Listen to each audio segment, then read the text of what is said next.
Doctor Mohammad ইউনূসের কপালটা খারাপ না ভালো সেটা সময় বলে দেবে। তবে আওয়ামী লীগের আমলে যে ডক্টর মোহাম্মদ ইউনূসের পক্ষে খুব শক্ত অবস্থান ছিল আওয়ামী বিরোধী রাজনৈতিক শক্তিগুলোর, লাইক বিএনপি, জামাত ইসলাম অথবা অন্যান্যরা, কিন্তু সময়ের সাথে যখন আওয়ামী লীগের বিপরীতে ক্ষমতার মসনদে ডক্টর মোহাম্মদ ইউনূস আরোহণ করলেন, তখন আস্তে আস্তে আপনি এই মুহূর্তে যদি একটা সার্ভে করেন, যারা বিএনপির একনিষ্ঠ কর্মী ভক্ত আছে, মুখে যাই বলুক অন্তরে ডক্টর ইউনূসকে পছন্দ করে আসলে খুব বেশি আপনি মানুষ পাবেন না। এখন টোটাল একটা ক্যালকুলেশন করলে দেখা যাবে বাংলাদেশের মোট জনগোষ্ঠীর 70% লোক ডক্টর ইউনূসকে পছন্দ করে না। কিভাবে? আওয়ামী লীগের তারা তো করেই না, সাথে যোগ হয়েছে বিএনপি।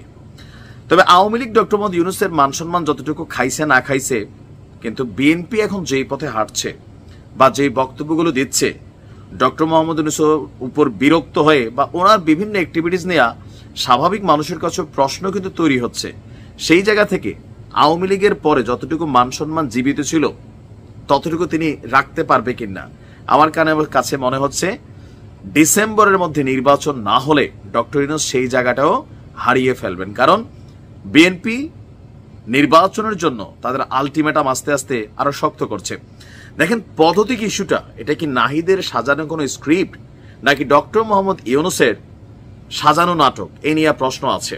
আর এই প্রশ্নের মধ্যে বিএনপি মনে করছে ডক্টর মোহাম্মদ ইউনূস তিনি পদত্যাগের নাটক করেছেন। তো এই যে শব্দটা, যে পদত্যাগের নাটক করেছেন জাতির সামনে, এমনকি বিশ্লেষকদের অনেকেও কিন্তু বিএনপির এই বক্তব্যটাকে সমর্থন করেন। কেন?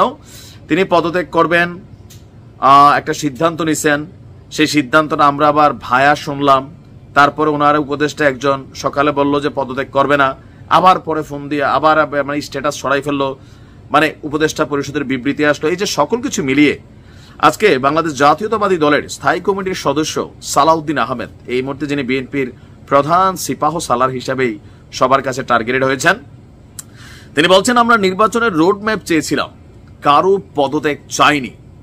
দেশের মানুষ পদত্যাগের নাটক দেখেছে, যায়নি এটা ডক্টর ইউনূসের সাথে। আচ্ছা, বলছে যে ডিসেম্বরের মধ্যে নির্বাচনের সুস্পষ্ট রোড ম্যাপ চেয়েছিলাম। আমি বরাবরই একটা জায়গায় কিন্তু আমিও বুঝি না, ডক্টর মোহাম্মদ ইউনূসের মনের মধ্যে কি কোনো পেচকি আছে, জিলাপি আছে? যদি নাই থাকে তাহলে উনি বইলা দিলে তো পারে যে মে মাসে নির্বাচন অথবা জুনের নির্বাচন অথবা এপ্রিলের নির্বাচন, তফসিল এত তারিখ ঘোষণা হবে। এই দুইটা শব্দ নিয়ে কিন্তু উনি ইচ্ছাকৃতভাবে বিএনপিকে বিগড়াচ্ছেন, পাকাচ্ছেন। এখন ওনার অন্তরে কি সেটা তো জানার সুযোগ নাই। উনি বলে দিলে পারেন যে ঠিক আছে ভাই, জুনের 10 তারিখ নির্বাচন, মার্চের থেকে তফসিল ঘোষণা, বিএনপি শান্ত হয়ে যেত। এরপরে বিএনপি বেশি লাফালাফি করলে সমালোচনা করা যেত। কিন্তু ডক্টর মোহাম্মদ ইউনূস নিজেই এই পেচকিটা লাগাই রাখছেন। আমার কাছে এটাই মনে হচ্ছে। কার জন্য লাগাচ্ছেন, কেন লাগাচ্ছেন সেটা তিনি ভালো জানেন। বাট বিএনপি বলছে যে আজকে আপনার রাজধানীর নয়াপল্টনে বিএনপির কেন্দ্রীয় কার্যালয়ের সামনে তারুণ্যের সমাবেশ একটা প্রোগ্রাম হচ্ছে, সারা বাংলাদেশ থেকে নেতাকর্মীরা আসছিলেন। তো সেখানে ইউনূস সাহেব বলছেন গণতন্ত্রের জন্য, সালাউদ্দিন বলছেন যে গণতন্ত্রের জন্য কথা বলি, সেটা যদি আমাদের অপরাধ হয় সেই অপরাধ আমরা বারবার করব। আশা করি এই সরকার আইনের শাসন প্রতিষ্ঠা করবে।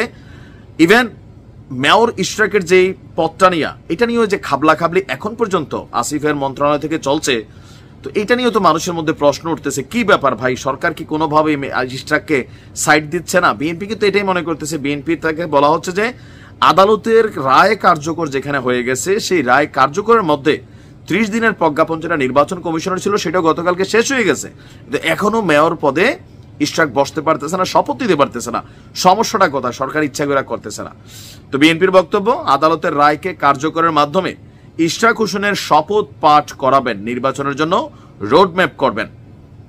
এই অন্তর্বর্তী সরকারের বিরুদ্ধে যদি দেশের মানুষ গণতন্ত্র এবং নির্বাচনের জন্য আন্দোলন করতে বাধ্য হয়, তাহলে সেটা হবে ইতিহাসের একটা দুঃখজনক অধ্যায়। কথাগুলো হালকা শোনালেও ওজন কিন্তু অনেক বেশি। যতটুকু মান সম্মান আছে ডক্টর মোহাম্মদ ইউনূসের, আমার মনে হয় না যে নিজ দেশে তিনি আরো একটা আওয়ামী লীগের তুলনায় 10 গুণ ট্র্যাজেডিক অধ্যায় হয়তো দেখতে হতে পারে। জানি না কি হয়, পরিবর্তন আসতেও পারে। ভালো থাকুন। আমরা আশা করবো একটা সুনির্দিষ্ট নির্বাচনের রোডম্যাপ আসবে। ভালো থাকুন।